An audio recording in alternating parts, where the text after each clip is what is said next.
long day, but a really, really interesting day. I'm so pleased to have heard the stories of so many people who have left Scientology, and it gives me and my family hope. I'm here talking on behalf of my family, but I'd like to say my brother is here, my sister is here, my husband, my son and my daughter, and all other family members who would love to be here as well. Not everyone can be here, but it's nice to be here to represent them today and to talk about it.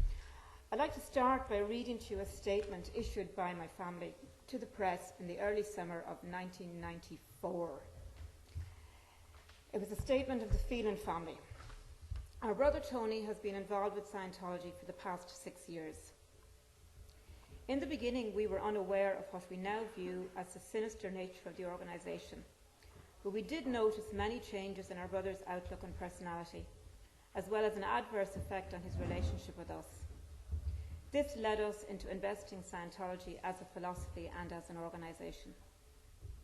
In our opinion, Tony's membership of this organisation is not voluntary. We believe it is as a result of coercive and destructive pseudo-scientific processes based on deception, dependency and fear. Further, the organisation, we believe, is exerting mind control techniques on our brother to the extent of influencing him not to review fully the information we have discovered. We have exhausted our efforts to get Tony to understand our concerns, and it is our belief that up to now, all of our communication with our brother has been orchestrated by their internal security department. In our opinion, this department specialises in coercive tactics and considers that lying, cheating, stealing or destroying any opposition to their doctrines is acceptable in order to protect their interests. This has only reinforced our concern for our brother's safety and well-being. We are determined to secure the release of our brother and shall continue our campaign until Scientology ceases to exert its influence on him. That was 18 years ago. Yeah.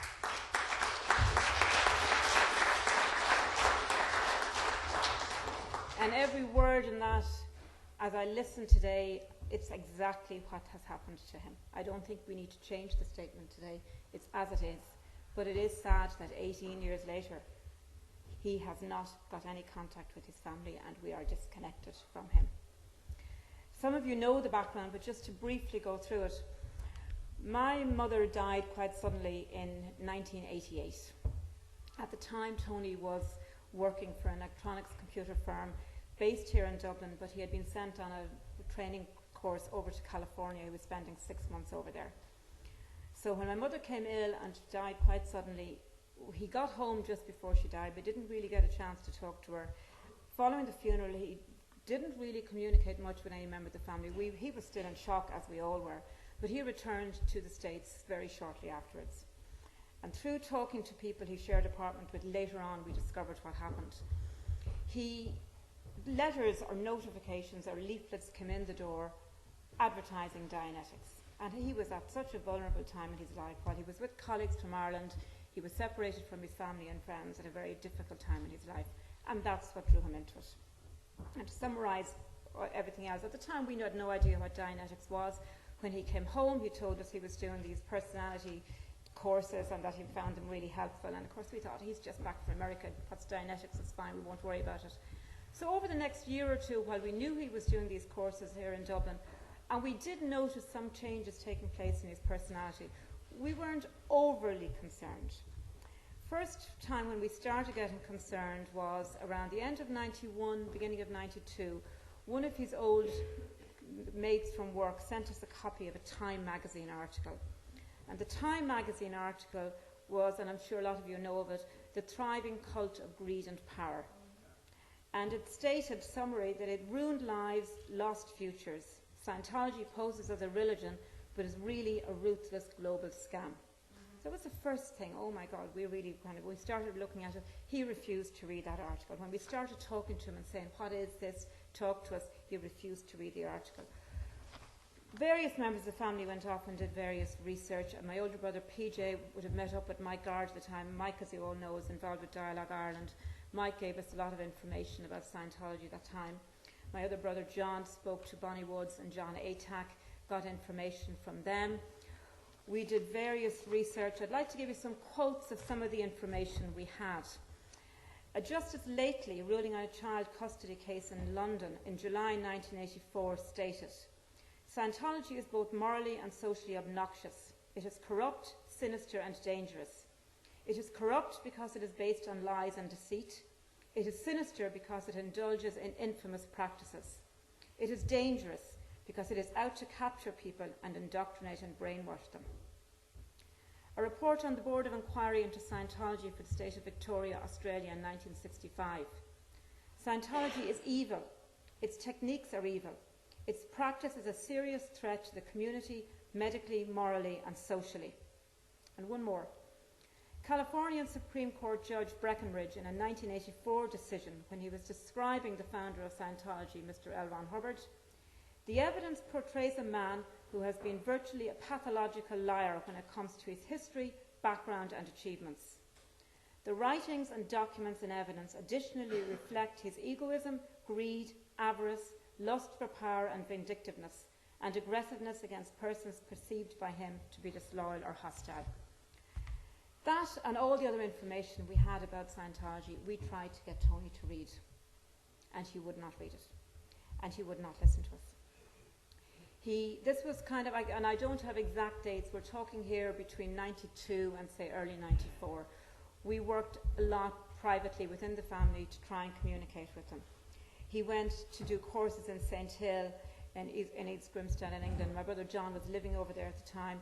He stayed with John for a while, but when John tried to help exit him through information he had got from John Atack and Bonnie Woods, he stopped going to stay with John. He went and stayed in a B&B, etc.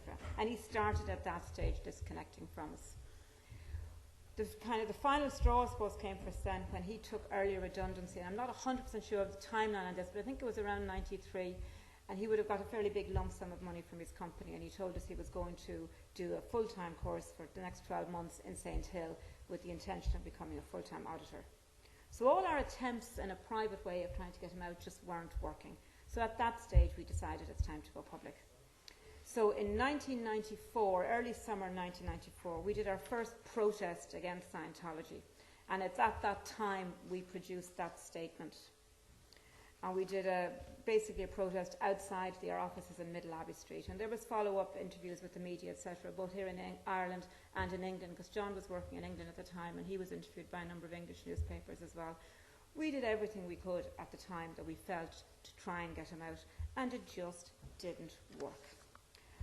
So then the next big kind of publicity we did was that we were invited to participate in the Late Late Show in 1995, and many of you who are involved in looking at Scientology will have seen that on YouTube. My other brother PG was in the panel, the rest of us were in the audience. Tony was there with his minder, as we liked to call the person who was with him. And at the end of the Late Late Show, we approached Tony and said, will you talk to us on our own? The answer was no, and he just left. So we haven't actually had a proper conversation with Tony since then. This connection and then at that stage had taken place. He was not talking to us because he had been forced prior to that to go on a course, and he had to either learn how to handle his family or disconnect. Otherwise he would not be allowed to continue up the bridge to total freedom. So he has disconnected from us. The last time we saw Tony was in 2002 when my dad died. And my dad was 86 when he died. And I'm proud to say that he fully supported us in our public campaign against Scientology. Like, he was too old himself to participate or to agree to be interviewed or get involved, but he was very much in favour of what we were doing. He felt he had lost his son.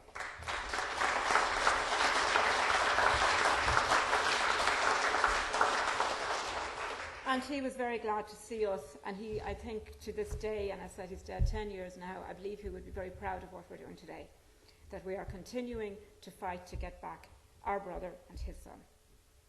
So the next time we saw Tony was actually at his funeral. We knew at that stage that Tony had moved to America, and we knew he was working in a computer company in Boston. We had no address, we had no contact details for him. Other than that, we knew the name of the company. So when my dad died, we rang him, and we rang the personnel department of that company because it was the only way to contact him. And we gave a message to the personnel department. At that stage, we had no idea if he'd turn up or not. He didn't arrive to the removal. 5 minutes before the mass started that morning, he did turn up. We were all in the church at that stage. I introduced him to my children, one of whom hadn't even been born. Stephen is here today. He hadn't even been born that day. So I introduced him to the children. We asked him did he want to participate or say anything at the funeral. He said no. Following the funeral, we went to a local pub where we had a meal served, etc. And one of his old schoolmates who was present on the day and was aware of our concerns kind of kept an eye on him during the day. He watched him quite carefully. He had a minder with him from Scientology. He spent a maximum of 2 minutes talking to practically everybody in the room. He smiled, he was pleasant, he was sociable, he looked like he was, very much fitting in, but he had no conversation with any one person that lasted longer than 2 minutes. He didn't sit down to the meal because that would have meant he would have been cornered by one person. He had agreed that he would stay with his old schoolmate overnight, and he said to him, I will talk to you in the morning. And we knew this, so we were hoping we might catch him in the morning. And in the middle of the night, when his school friend was up feeding his baby, he heard his front door slam. And that's the last we heard directly from Tony. He hasn't been in touch with any of us since. So disconnection has been complete over the last, as said, since 2002. So it is hard to be here today. Like our family, to us, has suffered a bereavement. But we continue to have hope. That is the only thing that we can actually do. We have over the years met other family members of people who are being involved in Scientology. And I do wonder why they don't talk out. I know a lot of them are afraid of disconnection. But to my mind, Tony, as a Scientologist, was not my brother. He was somebody who was completely different. A lot of families are afraid of intimidation, and I am glad to say we have not actually experienced direct intimidation from the Scientology organisation. So I would say to people out there, don't be afraid. If you have a family member in Scientology and you're worried about them, stand up, talk. The more of us who talk, and express our concerns, the less likely it is that Scientology will get their hooks into anybody else. And we have two reasons as a family why we continue to talk. One of them is that if we can even save one more family from the loss that we have suffered, then it is worth it. And I do know personally of somebody whose son had started into Scientology a couple of weeks before the Late Late Show started. And when they saw the Late Late Show, they talked to him and he stopped going. So that to me was a fantastic achievement, and I would like to think there are more people out there like that.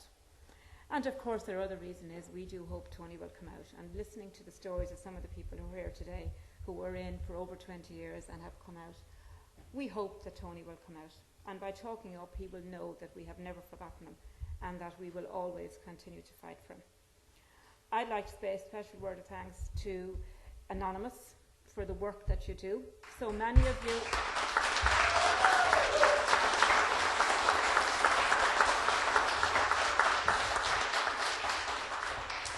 So many of you have no direct contact with Scientology. You haven't had family members who have been involved, but you're willing to fight for us, and I do appreciate that. To thank the people who have left Scientology and who have experienced intimidation and are willing to still stand up and be counted, I admire you so much, and I thank you. To Mike Gard from Dialogue Ireland, who has been beside us for the last 18 years in our fight, and I do appreciate that, because having somebody who can actually kind of help you is fantastic. The guys on the protest every once a month on a Saturday in Middle Abbey Street, who help to make a situation there sometimes lighthearted. It is great to be there. I'm not always there. My husband Dennis, I have to say, Dennis turns up, I'd say, every month and hasn't missed hardly any of the protests, so he has been a great support. And as said, all my family members who do support, we will continue this fight, and we would hope one day that Tony will come out. Okay, thank you.